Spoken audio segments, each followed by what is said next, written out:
Hola, ¿qué tal amigos? Tengan ustedes muy buenas tardes. Bienvenidas y bienvenidos a Diálogo, este espacio de información y de opinión de los medios de comunicación de la Asamblea Nacional. Como siempre, reciban la más cordial bienvenida a través de la radio con una cobertura a nivel nacional, presentes en las 24 provincias, en las 4 regiones de la patria y a través del internet también en nuestra página web www.asambleanacional.gov.es y la televisión legislativa con su señal abierta en las ciudades de Quito, Guayaquil y Cuenca. En Quito, canal 42, en Guayaquil, canal 22 y en Cuenca, canal 27.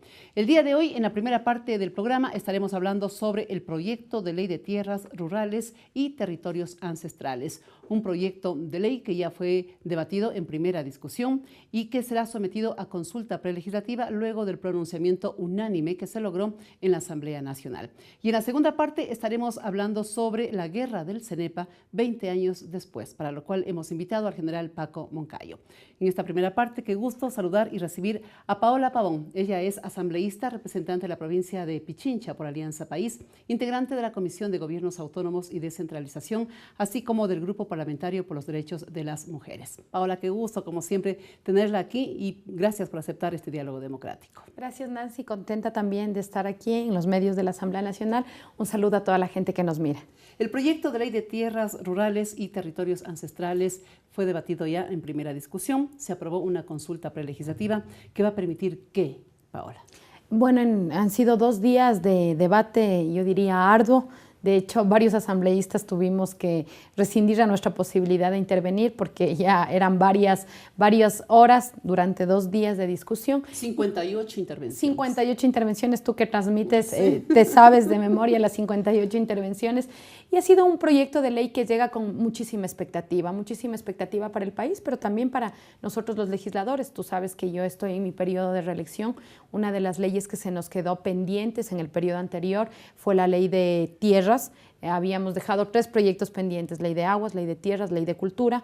La ley de aguas ya está aprobada y todavía estaban en carpeta ley de tierras y ley de cultura. ¿Y por qué señalo la importancia de la ley de tierras, Nancy? Porque creo que en esta discusión y en este camino a ese cambio de la matriz productiva, que a veces lo escuchamos tanto y no lo procesamos, creo que es fundamental lograr este cambio en el sector agrario, en el sector del campesinado, en el sector que tiene que ver con la producción agrícola. Hemos avanzado en industrialización, hemos avanzado en la revolución del conocimiento, en el cambio de la matriz energética. 8 centrales se están construyendo, pero si a estos pasos firmes que se está dando en el cambio de la matriz productiva, tú no colocas el tema de la revolución agraria y no colocas esta nueva ley de tierras, creo que no estamos cumpliendo armónicamente ese círculo. ¿Hasta dónde ha llegado la redacción de este proyecto de ley? ¿Se está cumpliendo con ese compromiso y con esa expectativa? Yo creo que las motivaciones de la ley de tierras son motivaciones que están en la Constitución de Montecristi. Yo señalo el principio de soberanía alimentaria como el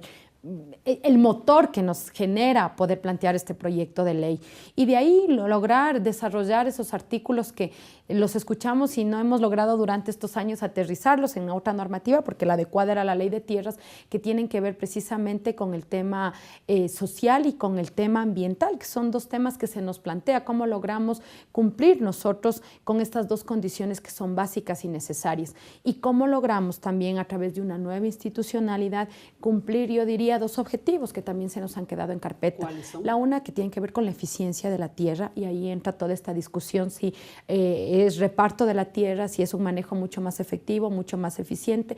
Yo creo que hay que buscar un punto de equilibrio. La idea no es solamente generar un retaseo, sino al contrario, cómo logramos que estas unidades productivas familiares, que en este momento son los que más abonan a los graneros en las zonas urbanas, que son los que más alimentan a la población ecuatoriana, cómo se le genera condiciones para que puedan seguir siendo los grandes beneficiados de este proyecto de ley. Ese es un elemento que tiene que ver con la eficiencia, con la efectividad.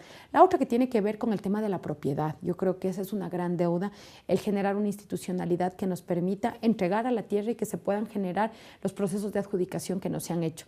Y un tercero que yo diría que es el menor porque cuando se habla del reparto de la tierra, creeríamos que el Estado es este gran propietario y vemos que menos del 1% de las tierras que estarían para distribuirse son del Estado. Entonces yo creo que eso también hay que manejarlo con pinzas. Sin embargo, hay que hacer esta redistribución y hay que generar las mejores condiciones para que se pueda redistribuir esta tierra en los sectores que más lo necesitan. Se evidenció en el debate precisamente esta preocupación e inquietud relacionada con cuánto hay de tierra para redistribuir y se logró afirmar por parte de algunos que intervinieron, de los legisladores, que lo único que se iba a distribuir es lo que está en manos públicas, no las privadas. La una inquietud que se pudo visualizar y la otra, la falta de decisión para volver más, no sé si obligatorio, pero sí un poco más lógica la aplicación de los resultados de la consulta prelegislativa, Paola. Yo creo que ahí la función social y la función ambiental juegan un papel fundamental. O sea, sin duda vamos a redistribuir lo que está en manos del Estado, pero también recordemos que hay varias extensiones de tierra que no están cumpliendo una función social y una función ambiental, y precisamente la ley ahí le entrega la competencia a esta autoridad única agraria para que esta autoridad pueda asumir que estos territorios, si no cumplen una función social y ambiental, tienen que entrar en esta lógica de redistribución. Y creo que ahí también hay que hablar, cuando hablamos de redistribución y función social y ambiental, Nancy, el respeto a la propiedad privada que establece la ley, porque si no, después van a decir, el asambleísta Pavón dijo en la entrevista que nos van a quitar la tierra. No, hay que cumplir con esta función social y esta función ambiental. Y el tema de la función social no solamente como el tema del impuesto, que es lo primero que se nos viene, sino cómo también esa tierra se vuelve efectiva, se vuelve eficiente, cómo esa producción es efectiva y es eficiente. Y ahí también, obviamente, la comparecencia de los otros actores del Estado, como por ejemplo los encargados del crédito, que tienen que jugar un rol. Y el tema de la función ambiental, que nos parece básica, ¿no? Los derechos de la naturaleza y este compromiso intergeneracional que ya está en la Constitución de Montecristi, tiene que aterrizar precisamente con esta función ambiental. La siguiente pregunta que me hacía respecto de la consulta prelegislativa. Sí. Primero, ha sido una decisión por unanimidad. Tú que seguiste el pleno de la Asamblea sabes que muy pocas veces tenemos unanimidad en las decisiones. Esto significa que todos los asambleístas presentes votamos a favor de la consulta prelegislativa porque creemos que sin duda esta ley, que tiene que ver con el sector rural, con el sector campesinado, toca temas de importancia para las comunas, comunidades, pueblos y nacionalidades indígenas, afroecuatorianas y montubias. Esto nos va a permitir abrir la discusión en territorio, lo cual me parece importante. Creo que hay que ir al sector rural, hay que conversar con el campesinado del país, pero también se planteó un tema interesante. Decían, ¿cómo logramos también, no desde la consulta prelegislativa, porque obviamente esto es pueblos y nacionalidades, sí desde otros espacios la Asamblea y la Comisión busca hablar con los que estamos en la zona urbana, porque nosotros todos nos alimentamos, todos comemos. Estos son los grandes graneros que luego alimentan a las grandes ciudades. Entonces creo que a esta consulta prelegislativa que va a estar en la zona rural, que le corresponde, tiene que ser acompañada también con un proceso en donde se abra a la ciudadanía en general. ¿Cuál sería ese proceso? ¿Cómo sería ese proceso? Yo creo que este es un tema que lo puede hacer la comisión, lo podemos hacer los asambleístas. En provincia, varios asambleístas van a generar diálogos y discusión para fortalecer el trabajo precisamente en la zona urbana, porque es un tema que genera mucha inquietud.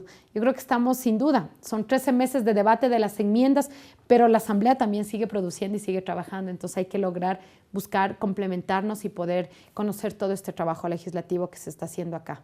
Habíamos identificado a este segmento, para esta entrevista con la asambleísta Paola Pavón, que si el proyecto de ley de tierras rurales y territorios ancestrales tiene rostro de mujer. Y ahora me tomo de esa identidad para hacerle la pregunta ya de manera formal a Paola Pavón.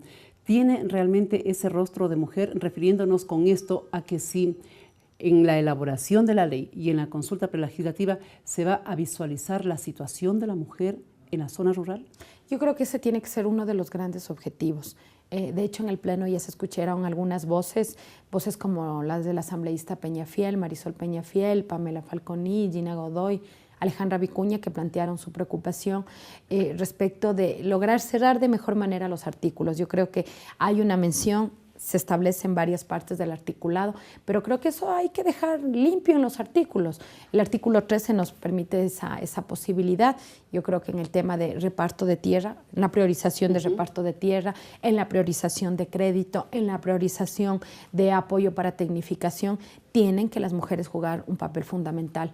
Yo para el proyecto de ley hacía una revisión de algunos textos y me llamó mucho la atención un informe que lo ha presentado CEPAL, en donde hace un análisis de cómo ha ido cambiando la situación de la mujer rural en América Latina desde el 90 hasta el 2005, por todo el tema de yo diría, explosión migratoria de la zona rural a las grandes ciudades. Las mujeres tuvimos que quedarnos en la zona rural asumiendo las tareas del cuidado de la tierra, mientras los hombres migraron en busca de empleo, en busca de trabajo vinculado a la construcción, trabajo vinculado al comercio mismo, este trabajo, esta mano de obra no calificada que se le conoce. Y las mujeres tuvimos que quedarnos. Mira, Nancy, la encuesta de uso del tiempo que la hizo el Instituto Nacional de Estadísticas y Censos nos cuenta lo que ya sabemos las mujeres, que seguramente las televidentes se van a sentir identificadas. Después de trabajar 8 horas en nuestros trabajos por fuera de la casa, regresamos a la casa a seguir asumiendo las tareas del cuidado. Lastimosamente, eso todavía recae en los hombros de las mujeres de manera mayoritaria. En la zona urbana estamos hablando de que las mujeres trabajamos entre 12 y 16 horas más que los hombres a la semana. Pero el dato en la zona rural es espeluznante. Las mujeres trabajan casi 22 horas más que los hombres en la semana. ¿En qué momento descansan? ¿En qué momento descansan? ¿Cómo afecta esto su calidad de vida? ¿Cómo afecta su salud, su hijos, salud física, su salud mental? Y claro, a veces los hombres cuando comparto este dato me dicen, pero asambleísta, no nos darían las horas.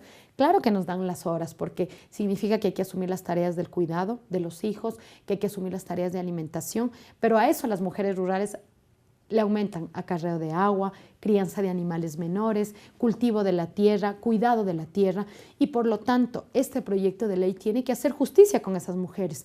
Por eso nuestro, yo diría, compromiso de durante esta discusión, hasta que el proyecto ya esté para votación en la Asamblea, seguir trabajando en estos articulados que nos permitan hacer justicia con la mujer rural. Yo creo que tiene que tener un enfoque de género, tiene que tener un enfoque de mirar a estas mujeres que seguramente son las más invisibilizadas. Cuando hablamos de condiciones de la mujer y de género, creemos que todo es paralelo, horizontal. No, y no, esas condiciones se van agravando más. Es más difícil ser mujer pobre, es más difícil ser mujer rural, es más difícil ser mujer campesina, ser mujer afroecuatoriana, no tener la posibilidad de ser dueñas de los medios de la producción. Y recordemos que la tierra es un medio de producción fundamental, hasta para liberarnos de otro tipo yo diría, de cargas, como el tema de la violencia, como el tema de la autonomía económica, que tienen que ser también debatidas y discutidas con ese enfoque en este proyecto de ley. Nos vamos a ir por unos breves segundos. Vamos a compartirles a ustedes importantes mensajes que hemos elaborado tanto para la radio cuanto para la televisión legislativa. Y al volver todavía tenemos algunas inquietudes relacionadas con este proyecto de ley de tierras. El uno tiene que ver con la autoridad única. Ya se hizo algún debate y por eso persisten ciertas inquietudes sobre la presencia de esa autoridad única cuando se analizaba el tema de la ley de agua o de recursos hídricos. Vamos a conversar sobre esto al volver, así como también la distribución de la tierra que se habla en este proyecto de ley. ¿Se podrá lograr una distribución con valor agregado? Eso lo vamos a conocer al volver. Ya veremos.